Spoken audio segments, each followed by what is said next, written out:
Metong beses kang may ligtas, parati na kang ligtas. Sabi na kang 1 John chapter 5 verse 10 to 12. He that believeth on the Son of God hath the witness in himself.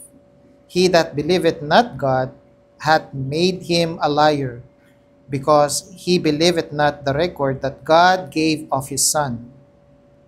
And this is the record that God hath given to us eternal life, and this life in His Son. Namisan pa, akita mo kang salita na ning Ginoo, na ninuman ning menampalataya, kaya anak na ning Diyos, kaya Ginoong Jesucristo, sabi na, dinina neng bie alananga.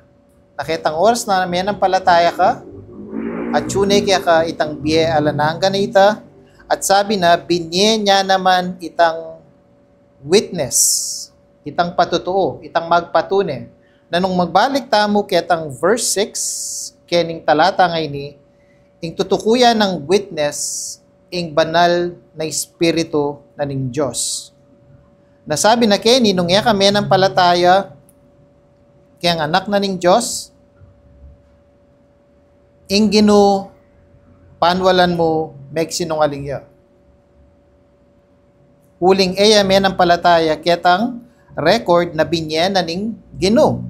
At nano itang record o itang patutuo nga manwa na keni, na sinabi na keni na ing Ginoo, dinina nakatamong biyala nangga ketang oras na menampalataya ka kaya, at yapin nini kayang kayang anak na ing Ginoong Jesucristo.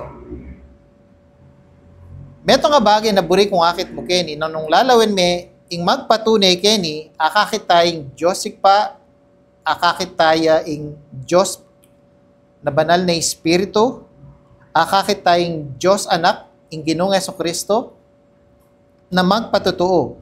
Nakitang oras na namin ng palataya ka, tinakang biyala nangga.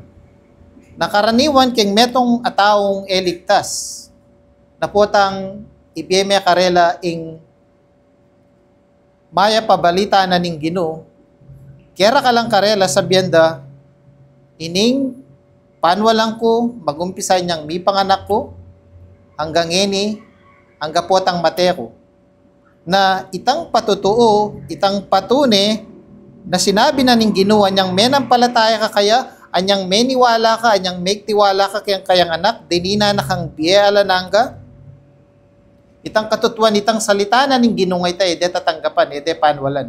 Anya sabi na keni, karetang taong menampalataya kayang anak, ing Ginoo, paano walanda magsinungaling, ating Ginoo ay magsinungaling, palutaw ita. Kaya, metong pakiniakit tamo, na adwalang klase rin tao kay tiking yato, deta rin atin kayang anak na ning Diyos, atin lang biye, at detang ala kayang anak na ning Diyos, ala lang biye. Kaya, misang pang patunay kaya ni kayang 1 John 5, verse 10 to 12, metong kang beses may ligtas, parati na kang ligtas.